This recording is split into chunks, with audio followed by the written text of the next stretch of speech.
Yo.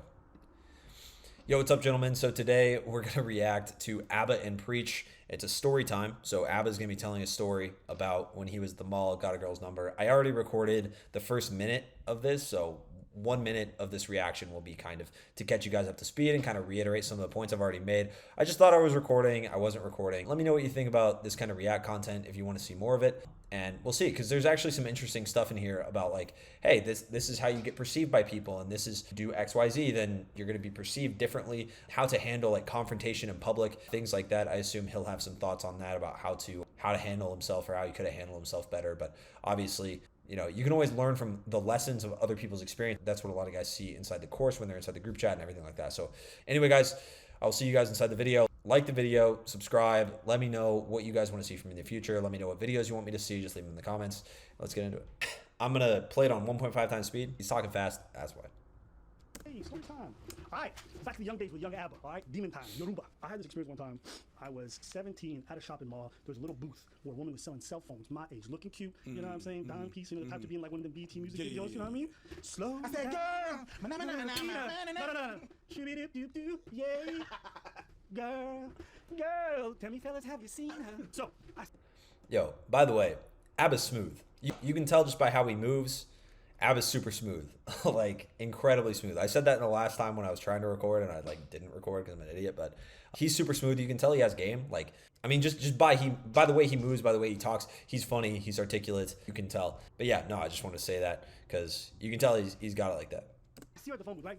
And I go up to her, I chat her up. This is the time when you had them sliding phones. So I grab her digits, you know, chop it up, throw a little bit. I'm like, yo, listen, I want to take you out for some food on the weekend. Let's go watch that. Cool, right? So I said, great. And at the time, I remember how I used to dress. I used to have dicky pants because niggas was hood for no reason. Okay. All right, so you always have to wear dicky pants without any belts. And I used to have long hair, and I used to use like a Nike headband to pull it back, right? Terrible idea. It's not good for your roots, but anyways. So get her number. I'm walking through the mall, and then I see this white dude. He's kind of white beater. And you know, back in the days, like a lot of I can kind of tell, this is where I stopped listening last time. I can tell kind of where this is going. That white guy probably didn't like that he was getting, I'm guessing, a white girl's number. I don't actually know. I could be like full of shit, but like this is kind of like what I'm piecing together. Especially if you're like dressing kind of like I don't know, kind of hood like that, then that's just how you perceive it. It's fucked up. Like, world is actually set up in a way where it's like how you are perceived matters so much. Because I guarantee that, you know, if he was dressed like differently, and I mean, things have come a long way, so people aren't as like prejudiced anymore. But like the fact is, like, if you pay attention to how you dress, you know, it might not stop people from being racist, but it's going to stop people from reacting in a certain way. So, you know, obviously, like the girl that he was talking to, like, didn't really mind, but some people, they're going to be turned off by it. And this actually reminds me of some clients that I have. They'll come into town. Whenever I give coaching to people, I offer them to come into Nashville, Tennessee, to work with me for free, just like in person, if they join the coaching program.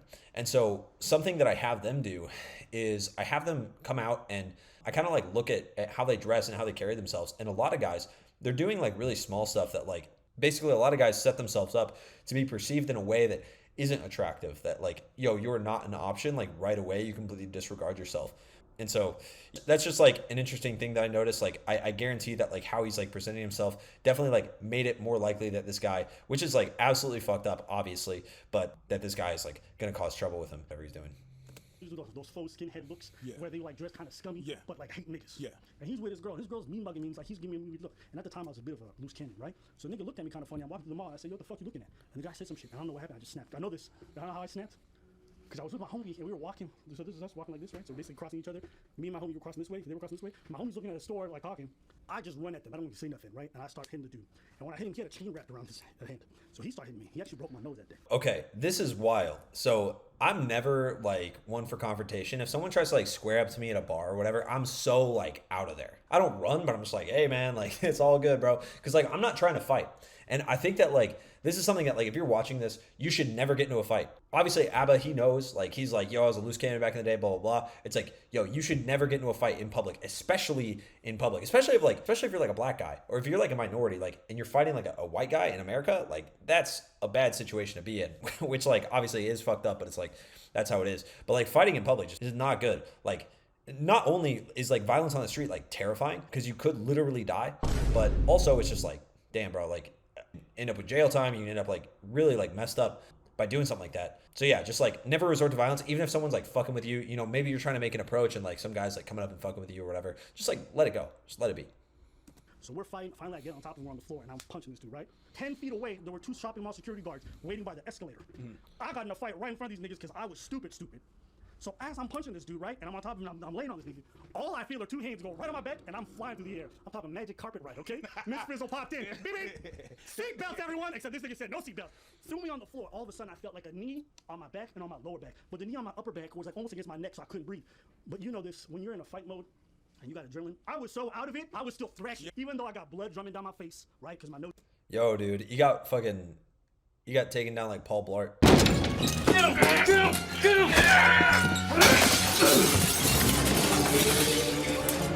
That's crazy. Paul Blart Mall Cop just came up and fucked him up. But yeah, dude, no, this is a crazy story so far. This is busted. And the security guards trying to tell me to calm down. I'm still screaming. So they put the handcuffs on me. They lift me up. And at this point, I got blood dripping down. My homie standing there, he's like, yo, what the fuck happened? And I was so like, I didn't even respond, right? So they start dragging me to the mall to go to the arrest area. As I'm there and there's blood coming down, my dicky pants, I had no belt on. So they kept falling. So I was like, can you pick up my pants? And he's like, fuck you. So they're dragging me through the shopping mall. My pants are on my ankles.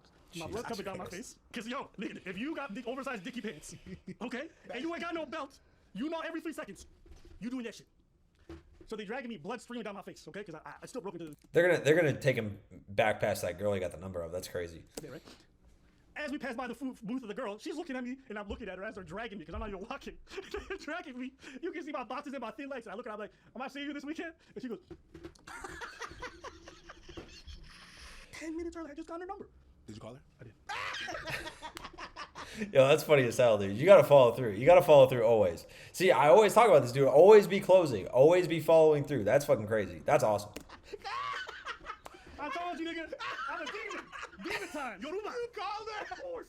Because what I told you, young niggas lack self-awareness. Yeah, I see what you're saying. You gonna shoot your shot because you got... Here's the thing about young guys. You can go two ways. You can go 2 ways. You can go incredibly self-conscious, zero confidence, or you could be extremely reckless. Yeah. Young niggas will shoot people for nothing. Yeah. So you think I got her number and I wasn't gonna use that shit? Did she never responded. No, of course not. She never responded. I was like, hey, it's the guy from the mall. I don't know if you want to... Wow. Yeah. You was stupid. I was young. Yeah, bro. Yo, if you're gonna be reckless with it, at least just fucking call her, bro. Just call her straight up. Just like, yo, what's up? Yo, yeah, I was fighting over you. Like, I was fighting for you or something. I don't know. And stupid. Yeah, young, dumb, and full of cum. Hell, I was trying, bro. Like, when I say I took so many L's in my life and some of the craziest L's, yeah, that was a crazy one. That's a crazy one. Yeah. To this day. I was banned from that shopping mall for years. Of course. Yeah. I used to be afraid to go back there just because I didn't want to get arrested. I went back there as an adult because you're not a kid anymore. You look different. But, man, yeah. That's a big old L. That's funny. Yeah, man. I remember, yo, dicky pants back then? I had them. Yeah, they were nice. But I had belts. I know. That is a fat L. But you can learn a lot from that. Mostly just like, yo, when you're dumb and you have like a lot of testosterone, like young ABBA, like testosterone was just coursing through this guy's veins. Like he's out there getting a girl's number. Like high testosterone, and First Man actually made a video about this recently, but like high testosterone can be very constructive or it can be very destructive. You want to have high testosterone if possible, but you got to channel it in the right way. Like his test is so high that it's like soaring, and he's like getting in fights with like random dudes, you know, like he's like getting girls' numbers. It's crazy. You can literally live a crazy life, or you can go to jail with high testosterone. And that's why you should really protect your testosterone, like eat clean foods and things like that. But yeah, man, this is what happens when you're young, you're full of tests, and you're just like going crazy. I ain't mad at that. I think it was the people I hung around with, and yeah, that was it. Put the belt on, put the dress shirt, button that shit up. I look like a whole mechanic. Yeah, I mean, environment also matters, man. Environment matters so much. Like, if you don't have a good environment around you, if you don't have people around you that are pushing for like greater things, greater success in life, then you're gonna be in a spot where you're gonna be kind of screwed. Especially if you have like high testosterone, you're gonna be like running all over the place. Getting arrested. And you know, the internet has made this possible to like find a tribe online. And I wasn't even planning on doing this, but in the description you can find the link for the Masculine Control Blueprint, which is my course. You also get access to the tribe of men that are like around 50 guys that are really focused on just improving ourselves.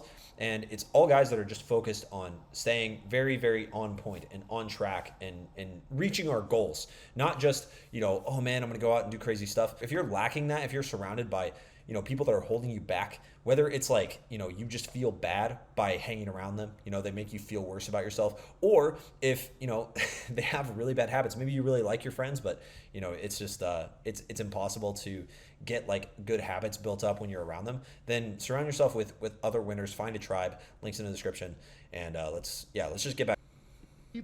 Navy blue dicky pants. Black and beige. I ain't mad at that. Black and beige. Yeah, dicky pants was a shit. Yeah. Yeah, so anyways, just to let you guys know, when I say I've done taken some L's in my life, bro, you guys can't imagine some of the bad ones. And yeah, there's still more. But I say all this to you guys because I just want you guys to understand a different mindset. Even though plenty of fish existed back then, I was so thirsty. Yeah. You have to go out there. I'm thirsty right now, just trying to relive that moment. You can see me sweating. You look thirsty. Yeah. Some water. But I will appreciate that time period because it was full of like, I lacked, therefore I took action.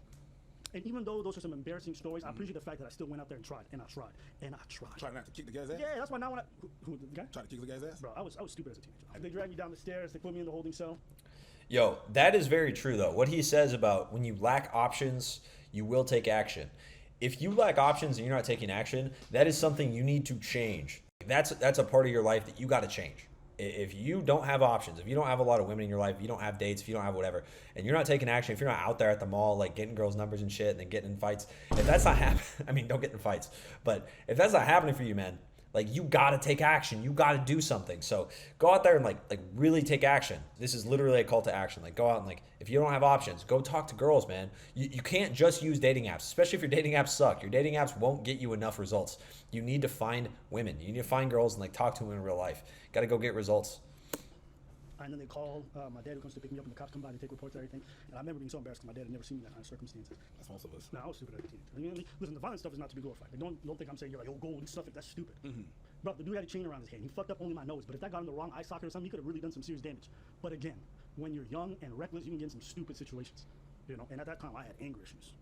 When I think back to that period, my friends were like, yo, what's wrong with you? Because my friends like, why didn't you warn me so I could have like helped or something? That's how crazy I was. I didn't even think about nobody else. And the scariest part about being in those circumstances is that you have no control. That's why I always laugh at people when they're like, yo, why didn't you stop after the third punch? Bro, try telling me to stop. When you try telling me to stop. I couldn't even hear a security guard who had his knee on my neck to stop, and I was still trying to kill. Because like, yo, when you got the testosterone flowing and you got adrenaline in that too, and you got like emotional issues, it can get out of hand super fast. That's why like you young guys watching this video, like you have to get that shit under control. Like go take like a boxing class, go do something, like learn how to control violence. Because if you can't do that, like it's a recipe for disaster, man. Like it's super easy to just like fuck around, and if you fuck around, you're gonna find out. So the more you fuck around, the more you're gonna find out. Yeah. When you black out, it's not cute. Yeah. Yeah. So the violence. It's not cute. Yeah. When it comes to the more the approach things, it's like it's okay to be embarrassed. It's okay to fuck these things up. But yeah, go out there and shoot your shot, I guess. You still got her number? No, that's an old time. That's over 14 years ago. Maybe you petty like that. No. I don't know she looked like that. What's her name? I don't remember. Okay. I just took her number and then messaged her once. And then I'm out here like, oh, Anissa. I'm like, I don't know. But anyways, guys, let us know what you guys think in the comments below. I want to hear from you. What do you guys think about that story? What? It's just funny, man. Bro, just so ask. embarrassing. Yo, I'm gonna get some food. So embarrassing. Even when she get even when she gave you the look, you still called. Yeah. Because I'm like, what do I lose? And at that time, that used to be the time where I didn't know how to take hints. So I would message a girl who was clearly not interested in me. I didn't know that until much later when I reread the logs. You ever reread something like, damn, what was I thinking when I was messaging?